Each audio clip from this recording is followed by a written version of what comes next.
To formally start, my name is Beatrice. I am the founder of Women of Color Remake Wellness. So welcome to our Sunday Wellness discussion. It's a monthly event that we hold once a month, and the discussion often focuses on health and wellness within the context of the BIPOC experience, more specifically BIPOC women's experience. So for this discussion, the focus is on the outdoors, so the lack of representation and diversity in the outdoors. So with that being said, I'm going to pass it to Erika. She's going to be moderating the discussion. And yeah, Erika, I'm going to let you take it over. Hi, everyone. My name is Erika Henry. I am a woman of color who has always enjoyed the outdoors. I'm a nature lover, a yogi, and I'm also on the Chairperson's Advisory Committee for Diversity and Inclusion at the Immigration and Refugee Board of Canada. I actually met Beatrice just on Instagram, and I remember saying to my friend, I can't believe I found another Black girl who likes to do all the same things as I do. I need to be friends with her. And so when she asked me to moderate this discussion, I jumped at the opportunity. And I'd love to also welcome the other panelists tonight. AyeshaMcGowan, professional road cyclist. We also have Debbie J, founder of Black People Who Hike. Gilpin, founder of Indigenous Women Climb and postdoctoral research fellow at the University of Victoria. We also have Melissa Murdock, founder of Brown Girls Hike, and Jessica Sepulveda, founder of All Colors in Nature. I would like to begin by acknowledging that the land on which we gather is the traditional unceded territory of the Algonquin Anishinaabe people. The Algonquin people have lived on this land since time immemorial. We are grateful to have the opportunity to be present in this territory. So I'd love to open the floor up for all the speakers to introduce themselves and share a bit about their background. So Ayesha, if you would like to begin. Hello, my name is AyeshaMcGowan, and I am a professional bike racer, road racer. I am the first African-American professional road racer, which has been a journey in itself, but I've also recently started or co-founded the Black Foxes, which is a collective of Black folks in the outdoors. We mostly ride bikes, but among the 8 of us, we do all kinds of outdoor activities as well. And I am currently on Muskogee territory, which is also known as the Atlanta metropolitan area, and happy to be here. Thank you. Debbie? Hi, my name is Debbie Njai. It's nice to meet everyone. I'm the founder of Black People Who Hike. I'm super passionate about Black health and about being in the outdoors, having access to the outdoors. From St. Louis, Missouri, and I also sit on the board for the Missouri Coalition for the Environment here in Missouri. Happy to be a part of the discussion today. Thank you for joining us, Debbie. Erynne, would you like to speak next?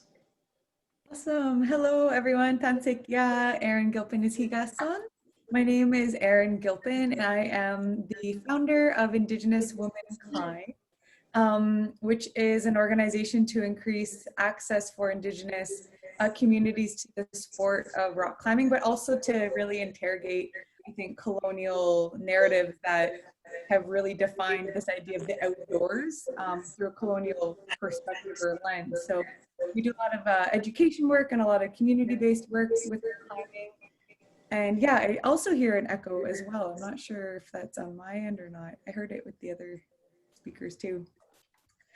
Anyways, I'm really happy to be here. I work also within education and as a birth doula, so I do a lot of work around decolonizing and indigenizing healthcare practices. And so all of these topics are super dear to my heart, and I'm really honored to be here in this circle today.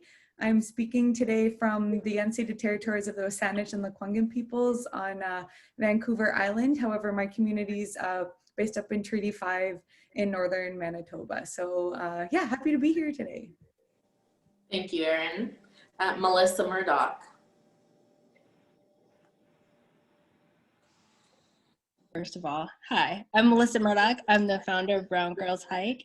I am a dance teacher, K-12 dance teacher. I sit on the board of South Carolina Conservationists of Color, and I'm an overall naturalist. And I sit in the unceded territory of several tribes, including the Ashapu, the Combahee, the Coosaw, Edisto, Ediwan, Kiowa, Stono, Wando, and Wimby. So, hi. Hi, Melissa. Thank you. And Jessica. Hi, everyone. Jessica Sepulveda. Thank you for having me. I'm one of the founders of All Colors and Natures. If you guys follow the page, it's 3 of us, Olga and Melba. They couldn't join us today.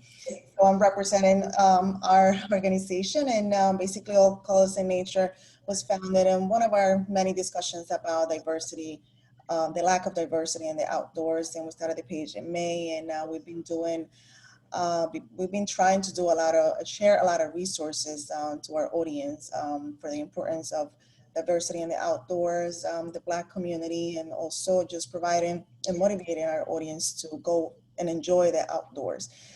Besides that, and besides my passion for the outdoors and nature, I'm a banker. I'm a commercial loan officer, which is pretty boring. So having that passion and love for the outdoor keeps me motivated to decompress from my regular job. Thank you for sharing, Jessica. So I just wanted to mention that everybody can submit their questions throughout the discussion, and Beatrice will be keeping track of the questions in the chat box. So anything you would like to say, just put it in the chat box. And the event is also being recorded for anybody who cannot stay the whole hour and a half. The event will be shared on the Women of Color Remake Wellness website on Wednesday. So we'll start with our first topic then. We're gonna have a small discussion about racism, probably the most important aspect of why we're all here. I think there's been a lot of light shed on the racism that is obviously still prevalent in our society today as of recent. So can everybody just start with what sparked your love for the outdoors? And anybody who would like to answer first can answer that.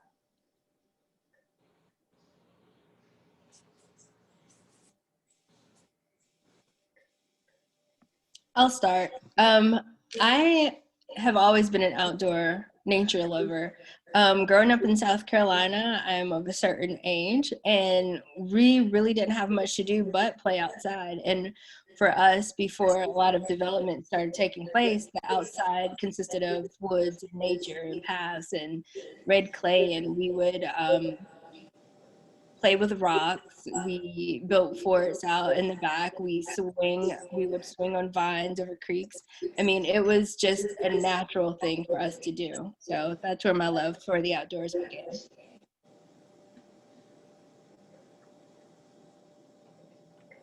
This is Debbie. I'll go next. So my love for the outdoors really evolved last year when I went on my first hike as an adult, and I immediately fell in love with the therapeutic aspect, felt connected to nature, and it was a great release from an everyday job. And since then, I've just tried to incorporate it into, if not my daily habits, my weekly habit, stepping outside and just with nature. Thank you. Would anybody else like to share? Sure. I'll go next. So my passion started growing up in the Dominican Republic. I grew up in DR, and I had a lot of trees, and the backyard was humongous. So I used to just run around and climb trees. However, I couldn't do that outside. The town that I grew up, I didn't have any mountains, any parks. Kind of similar than what we do here. So when I moved to the United States, I started going to Melba and Olga, and it was magical. Basically, oh, okay, so I have more I could explore more other than the backyard that I grew up in the Dominican Republic, and just being able to decompress in nature and just finding that peace, the mental peace or the mental sanity that we all need after a day of work, and it's just a regular day like this. I think just being able to be in that space and forget about reality for a second is just bring joy and peace to me.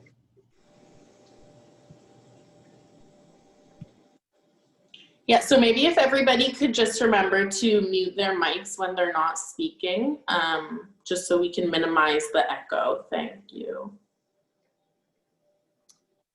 I'll go next. For me, I kind of grew up both in the North and the South. I lived in New Jersey with my parents, but they would ship me off to Georgia with my grandparents every summer, and there's literally nothing to do there. So I got real creative and spent a lot of time, you know, following my grandparents around. They had like cows and all kinds of stuff and a pond. And I remember catching a frog and deciding that I was going to parent the frog, but just a lot of just being creative and trying to occupy myself got me in the outdoors when I was little. And when I started riding bikes, I reconnected with it as an adult. Going to new places and seeing new things. And I just have always found it a very like fascinating space to be in. That's so beautiful. I love hearing everybody's stories, you know, and just picturing you all growing up out on the land as well. It's something that really resonates with me as well. I think for myself, I consider like how I was raised and my upbringing, the land being another parent. I relate to many of you where we would wake up in the morning and we would get booted out of the house, and we'd come back by the time it was dark, and that was just the norm. And so I have the honor to be raised with a sister. And so in many ways, like it was just kind of her and I raising each other and exploring the land. And you kind of look back at it now and it feels like, oh, wow, like that was really romantic and really idyllic in many ways. Because I see a lot of young people now who have that kind of like, you know, it's kind of severed and between technology and all that stuff too. So I feel, yeah, like there's still something that I feel privileged about, to be able to really have that connection to land and to place and to waters, just as I would have relationships to like cousins and aunties and things like that. So that's probably where the belly button of my relationship to land began for me. That's really beautiful, Erynne. Thank you. Thank you everybody for sharing. The diversity gap and inaccessibility of the outdoors and green space among Black and Indigenous people of color communities can be argued to be a combination of economic inequality, legalized segregation, and other forms of historical and present day overt and covert racial violence. Is there an outdoors culture that has led to systematic exclusion or marginalization of Black and Indigenous people who seek to enter that space? Erynne, you're nodding, so I'll let you go first if you'd like to start that discussion.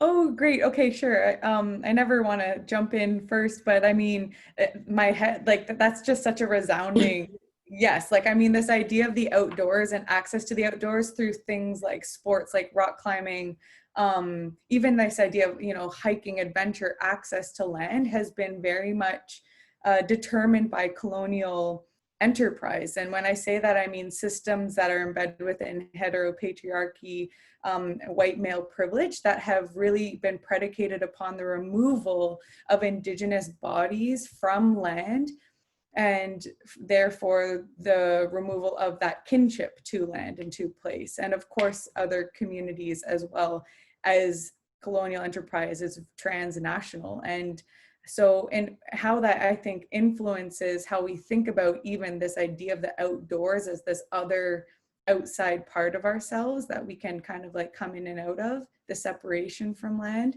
It's very much embodied with, or embedded within these systems of conquering of place and expansion of territory in the name of whatever man wants to name themselves to a place and superimpose their relationship or worldview to land. And so I absolutely see that every single day. I go rock climbing, I mean, that's a whole, I'll kind of focus my thoughts are in that specific community, because that's the outdoor community that I'm a part of. But even like naming of places, access to places, the entitlement to access places, the removal of land-based histories and knowledge systems and of, languages to places, and the superseding of just the colonial imagination to how we think about places, and conquering roots, conquering mountains. I think it's very much embedded and has been created for the white able-bodied individual and their communities. And that's very much reflected in who's able to access those types of activities, and on and on and on. And so if I heard the question correctly, I think I would say, like, yeah, there's lots in there that have been strategically and systemically placed to allow for certain bodies to access certain activities, and for the strategic removal of other bodies and therefore other spirits and imaginations from access to land and to waters. And for so many of us that are here, it's our birthright. And so that's what I'm really excited to talk about as well, is how this is not only a form of decolonizing that or reclaiming that, but it's also a resurgence of all of our own ancestries and our own genealogies that extends from our own unique kinship to place, to land, and to waters. Thank you for that answer. Beautifully said indeed. And I'm going to have you touch on that maybe a little later as well. Does anybody have anything else to say on the topic? I do. One thing, first of all, yes to everything Erynne said. I mean, that was so well put. But the other piece, another piece, is that people of color, I'm speaking from a Black perspective, don't have access because of finances. And when we think about finances being a barrier, we think in terms of equipment or kayaks and shoes and all the things that we think you need to be in the outdoors. But the real barrier is being able to afford leisure time. That is something that's not really afforded to Black or Indigenous people of color, because we have to work for every little cent, and it takes all of our, y'all, I promise you I was working up until I sat down to have this conversation, because I have to. And that is a huge barrier for people, being able to have the time off, being able to afford to go somewhere, or even having the mindset to relax enough to research a place to go to decide. I mean, the financial piece is huge in so many ways. So I think definitely it's a barrier beyond what we see as stereotypes of who gets to enjoy the outdoors. They get to enjoy the outdoors and be the faces of the outdoors because they have generational wealth that was built on the backs of all of us here today. So that's just a huge piece to think about, is the financial access to be able to enjoy the outdoors. I'm hearing a resounding yes in the comments. It sounds like a lot of people can relate to that. I could definitely, on that same note as Melissa, I could definitely relate to that. Again, growing up in the Dominican Republic and just moving here, the environment I came, it was around a lot of minorities. And to your point, Melissa, one of the first questions that a lot of my friends and family, that they see what I'm doing on the page, one of the first questions that comes up is, how much is it? Do I need to buy equipment? I can't, whether it's job related, whether it's, I can't really take the time off because I have to work. And they see it. And it's also, the lack of understanding that to do an outdoor activity is also, whether it's physical, mental, or even a spiritual activity for you to do besides, your day-by-day life. They see it more as it's a vacation. It's a time off. So it's costly, that they see the cost and not the value. And it's because of the lack of financial resources that our community have. Yes. Debbie, would you like to add anything? Yeah, so I think everyone made really great points. To add to it, so on top of generational wealth, I think something that also plays a part into the culture is generational health. So when I'm out on the trails hiking, there's white families with their kids, 1, 2 years, 3 years old. And that's something that I see that people, you know, that aren't people of color, they've been doing, and they pass down to their families. Whereas when you look at people of color, like, we weren't even allowed in those spaces.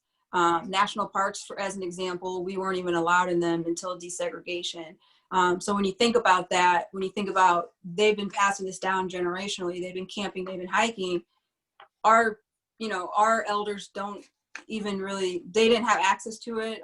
They don't really know much about it. They, you know, even once desegregation passed, it's like, did we even feel comfortable going out into those spaces? You know, safety is a big concern that plays a role into it, even today. So, you know, when you look at people of color, specifically Black people, do we even feel comfortable going out in the woods or going out in these rural areas? I mean, most of these outdoor activities are in backwoods. They're in rural areas that, to be honest, just might not, or not usually safe for people of color, unless you're going out in a larger community or a larger group to gather.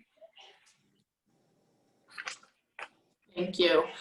So a lot of you touched on accessibility and affordability of the outdoors, because racialized economic policies, employment discrimination, unequal access to quality education, healthcare, and other fundamental tools that can build a person's economic standing have historically been denied to Black and Indigenous people of color communities, which makes camping, hiking, or other similar ventures inaccessible. So what can be done to make the outdoors and recreational activities of the outdoors more accessible for our communities? Jessica, would you like to start there? Sure. I personally think that in my case, I think what we could do, or what I could continue to do, is just leading by example and representing my community, girls who looks like me. Especially when I started hiking, I didn't see a lot of people who look like me, whether it was the color, the hair, my own community, my own family. So I think just as I'm doing with Olga and Melba, to just continue leading by the example and representing our community, who we are, and I feel in that space and that gap that for many years we've been missing, and now it's our responsibility to stand strong and represent who we are, and make sure that the generation behind us understand and continue that. I would call it a legacy, because I think what we're doing, it's a movement, and we need to continue, and that's all we could do as a person. And then the resources that we have, all we could do is continue representing who we are in that space. Thank you. Melissa. I think many of us are already doing it with our organizations. We're hosting groups of people to say, hey, this is what we're doing, or if you don't feel comfortable going out solo, come and join our group and we'll take you out, we'll walk you through it. I try to make sure that people know that you don't need special equipment. It's nice to have, but let's just get out there. And so you can see what it's like. When in my college era, I would always go to the woods. It was my solace. It was where I found my peace. And I would only take people if they were special enough to me, friend-wise, you know, to visit my space, so it wouldn't be interrupted with nonsense. But now I feel like it's my duty to get people out there, to show them that this is actually where we come from, especially if your ancestors were brought here as enslaved people, especially if you are indigenous to this land. All of this is natural to us. It is for us. It is safe, because I do know safety is a concern. I actually lead people out in hikes where there are alligators. Like, hey, this is awesome. Look at all the gators. They're not gonna kill you. There are just so many different aspects, but I think that we're doing the work by taking people out with us. Great, thank you. Erynne, would you like to say something? Sure. I'm so stoked to hear what Ayesha has to say, because I think you hold down such an important place in your sport and in your community as well. So I'm just like, first of all, I'm so excited to meet you, and I'm just like really excited to hear your words for this one particularly. But I mean, for Indigenous Women Climb, we run like youth climbing programs and family-based climbing programs, because mostly it's me just trying to get all my friends who are parents into climbing. And so, and I mean, we're a very community-based people, and these are the conversations that we have at the kitchen table. These are the conversations that we have as we raise our families together. And my husband is Kapore Kafuzo, so he is Kapore Afro-Indigenous from Brazil, and he has a very different experience to his entrance into rock climbing. And so in terms of our family and how we talk about these things and our indigeneity and what this means when we're navigating these very white dominant spaces is, you know, what are, echoing a lot of the words that were said, what are our responsibilities to ensure that we can cultivate and create spaces that are reflective of BIPOC experiences and land-based knowledge systems specific to where we may be climbing. So locating our climbing in a way that, you know, isn't just, you know, going to this specific crag or whatever, but we're learning about what this means to these local nations. We're learning about proper protocols. We're learning about how to introduce ourselves to these places as well. And so he started a program called BIPOC Block, which is for BIPOC climbers, specifically based on Coast Salish territories. And a lot of what we do is around gear sharing and just car sharing and just constantly opening circles and, you know, getting all of our community out on the land. And it's so much fun and it's growing so quickly. But we're also setting the tone in how we climb and how we engage with this specific sport. And it's definitely very different, I think, than how many of us access, you know, climbing without our communities being present. And so within at least Indigenous Women Climb, we're trying to build these little microcosms wherever we go and set the tone and say, this is how we're doing things. And when we do come up with violent acts of racism and continual removal, as many of us have, we at least have a community now to lean up against and to kind of ground ourselves in a different way that will not just push us out of the sport and say, you know, fuck this, but we'll say, you know, exactly what you said, Melissa, we belong here, and this, you know, this belongs to me as well. And so that's a beautiful new experience that I think many people are claiming within the sport of rock climbing and in the outdoors as well. Great, thank you. Yeah, Ayesha, would you like to speak on the topic next? Sure. I've just been like listening to everybody and kind of soaking in all the information, but I think I don't know, I think a lot about what I'm doing and what I'm trying to do and trying to make sure that what I'm doing and what I'm trying to do are the same things. And at least in the cycling industry where I do most of my advocacy work, when I got here, the problems were so far beyond just economic that like I had to take the representation approach of like, hey, like literally all of you are white and nobody seems to notice this. And that in itself has been like a very challenging, like, I don't understand how people cannot see that everybody around you is exactly the same, but that like just breaking into that barrier itself was such an uphill climb. And it seems as though like all of the representation and all of the talks of like diversity and Blackness or anything not white in cycling was, let's save like starving poor people. We need to save them. We need to, you know, keep them out of prison and give them a better life. But it was never like, hey, maybe people just want to ride bikes because they're fun or because they deserve to or because this should be accessible to everybody. It's always looked at, or it's often looked at in the cycling industry as a way to save a life. And so they don't see Blackness as anything but inferior or as anything but something that needs to be saved. So my goal was to demonstrate that Blackness is not a monolith and that those folks need assistance as well, but there's like a whole spectrum of people that are already in this community that are completely being ignored. It's not that everybody who rides bikes is white, it's that those are the only folks that are being paid attention to. Those are the only folks that are being given a platform. Those are the only folks that are being given any sorts of resources. It's not that all these white folks actually can afford all the things that they have. It's that a lot of them just know people who can, you know, give them a hookup. And that in itself is perpetuating this, the top levels of the sport staying as white as they have been all of this time. So for me, it was more of a strategic, like, all right, how do I get them to notice this? And I just happen to really enjoy road racing. And so that's what I broke into. And it seems like they care about like the Tour de France type of racing. That's the stuff that matters to them. And so now that I've sort of infiltrated that community, they have started listening. And I mean, there seems to be like a responsibility in that also, where I don't want to call out things that aren't factual, but I also try to be as authentic as possible in my experience of saying like, hey, this is how I feel, this is how things are going, and this isn't right. And there's a lot of like, you're ruining the sport, and cycling's not racism or racist, we don't see color here, everybody can ride bikes.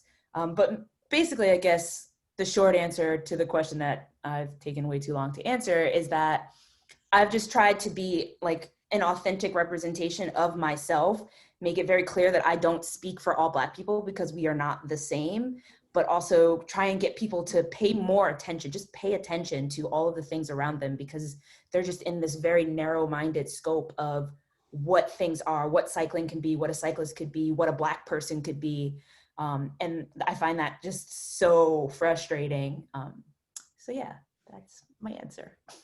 Great answer. Not too long at all. Very insightful. So thank you. Debbie?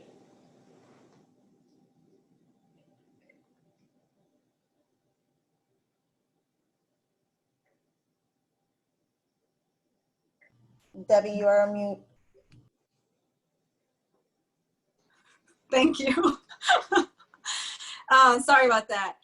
So what I was saying was just to add to everyone else's answers. I think you guys touched on a lot of great topics, but what we've kind of done just to make the outdoors more accessible for Black people hiking is to really show, you know, one, I think it starts with just exposure, like just being able to show other Black people that this is not a white sport or a white thing to do, and really trying to take that stigma away. You know, when I first started hiking myself, I reached out to friends and family and invited them out to hike with me. And it was like, people wouldn't even respond to my text messages, or like, nah, I'll catch you later. And it was literally complete strangers that were joining me on my hikes from Instagram. But I just thought it was super important. So like when we started hiking, I would take like an obnoxious amount of photos, and I just thought it was super, super important to display that and to display that Black joy, so that other people could resonate with it. You know, I think when we don't see anyone that looks like us, that do these activities, we don't know anyone, it can be hard for us to kind of tap into that. And just to be transparent, when I went on my first hike, it was with one of my friends who's white. And, you know, hiking was always something that I had wanted to do, but I didn't really know where to start. I wasn't educated on it. So another barrier or another entryway, I think, is education. So what we try to do as well is just educate people on the ease of it, and, you know, the resources that they can use. I'm sorry, you guys. Excuse me. It's my dog's birthday today. They're just really loud out there. But just to educate people on how easy it is to get into hiking. And we utilize All Trails as our app to let people know, like, you can look these trails up in your area. You can find places near you that you can get out into. You can make sure that you don't get lost while you're on the trail. You can check out the reviews, make sure that it's a place that's friendly to bring your children. And then there's even like a lifeline function, like to make sure that your loved ones know where you're at while you're out there, and just to be able to track you. So things that we really focus on is education, exposure, getting over that stigma, and then also just the community aspect. So really having that place to get together with like-minded people and to feel safe, to kind of take away from the lack of safety, and to go out with a group of people that you feel comfortable with. And really it's became a really awesome community of people, like family. But I just think focusing on those all together will help to make the outdoors more accessible for BIPOC people in general. Thanks. I don't know if I answered the question. I feel like you did enough, and I have a bit of a follow-up question. So you mentioned the narrative or the perceptions about being in the outdoors and hiking and things like that in our BIPOC communities. So how can we change the narrative surrounding outdoor activities within our communities to encourage more participation? So I think having more BIPOC people share their stories, just like we're doing here, just being able to share our story and let people know how much we enjoyed the activity, maybe how it positively influenced our lives, how it's making us better people, just what we're really able to take away from it. And then that coupled with just continuing to show us in these spaces, I think one of the questions that you're going to ask later, but it touches on like, what do these outdoor brands need to do? Like, I think it's super important that we see ourselves not just on social media, but we see ourselves in magazines, in the outdoors, in advertisements. Again, just the exposure piece. Maybe some Netflix documentaries on some. Yes, I see it now. We should pitch it. Thank you, though. Melissa, do you have anything to say on the topic? I think one thing, okay, so stay with me here. So do you know how the White House, Obama's White House photographer has like a picture or a tweet for everything that 45 has ever said, right? So I feel like it's the same thing with us. There is a story, there's a person. So just understanding that we aren't the first, right? It's new in this moment, but it's not new, period, right? There's nothing new under the sun. So I like to tie the historical history of a place to what's happening now. Or if I'm so I hike, but I don't just hike. So I like to have outdoor events. So we might make wreaths out of natural things, surroundings, right? Or pumpkin carving in October. So then I'm going to talk about gourds and their uses throughout the history of African people in the diaspora. We'll talk about shakerades or things like that. I think that we have to tie it back to what we know and relate it to what's happening now, relate it to what's in the world right now. I think it's one thing to be seen and to do this one thing, that's great, but to know that there's a historical context for everything that we're doing, I think really pushes the narrative forward. Where can we go next? What can we do? And it gives us, a look back to our ancestors and some respect for our ancestors and what they did and where they've been and what they've been through. To know that we stand on the shoulders of other people, I think that's one thing that is not done enough or not talked about enough. Just the historical aspects of what we're doing, because it's not new. It's new to us, or it's in a different form, but it's been done before. Right. Thank you. Erynne, what do you think can be done to make the outdoors and recreational activities more accessible? I just love listening to you speak, Melissa. My mind just goes and goes.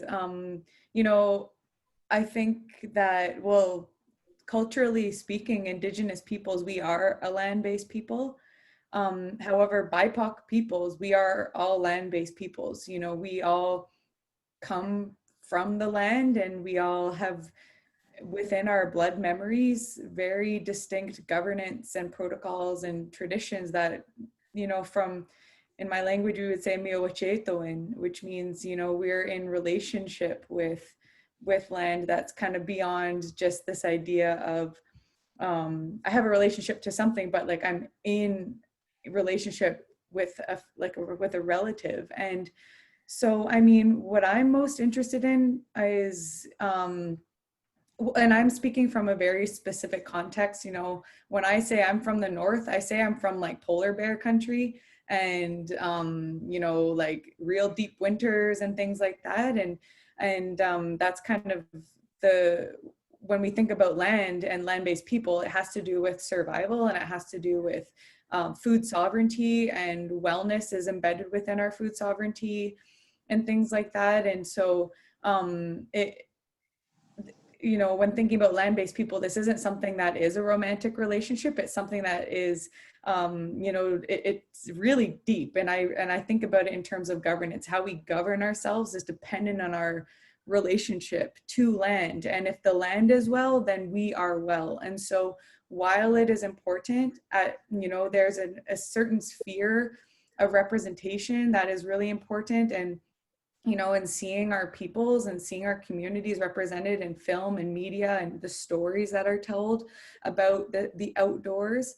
I also really want our communities, and in our communities, we really work towards also challenging capitalization of our relationships to land. This isn't about having our people represented in, you know, in the nice jackets and then needing the gear to then access land. These are more barriers that are imposed on our relationship to place. And so in the work that we try to do as well, is we really try to interrogate these ideas around diversity and inclusion, because we say, you know, diversity to what, inclusion to where, what are these systems that we are trying to inform and teach about BIPOC wisdom and community well-being and what it means to have an embodied experience as an Indigenous woman.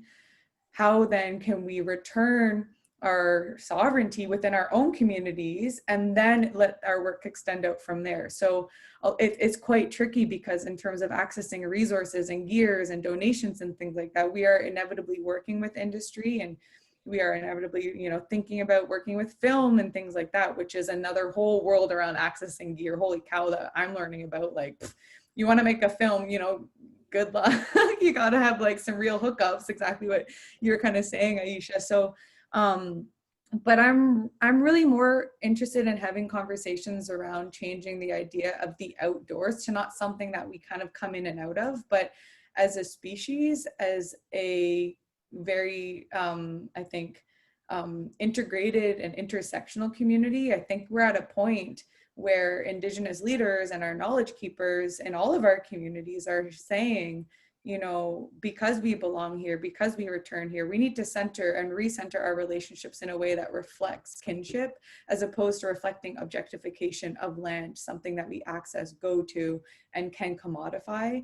And that's where I see the next generations going. And so when I work with young youth within rock climbing, those are the conversations that we have. And those are the conversations that require that we practice our languages and learn our languages, because our languages encode that type of information of being. And it's like, how do you translate that to English and or, you know, Zoom calls with people who work in industry? So it's constantly figuring out also that kind of translation piece as well. But I think for myself, what's helpful is coming back again and again to what is the land? What does that mean? Where does the land guide our wellness and the future of our peoples forward? And how can we center those relations in what we do? And that's what I'm really excited about. Thank you. Ayesha. Can you repeat the question? Yes. How can we change the narrative surrounding outdoor activities in BIPOC communities to encourage more participation? I think a normalization of just existing in those spaces is super necessary. I mean, in cycling, there's a lot of like hype that's given to specific individuals or specific groups or specific kinds of riders or whatever. And for me, it's like, they're all just people. Like, everyone is just a person. So if we like elevate certain things that feel unattainable, there'll always be this like gatekeeping that's happening. But if we just normalize, I know that's not like the easiest thing in the world to do. I'm oversimplifying. But if we could find a way to normalize Blackness and, you know, just having people of color in these spaces, I think that narrative could change from Black people don't do this or Black people don't do that to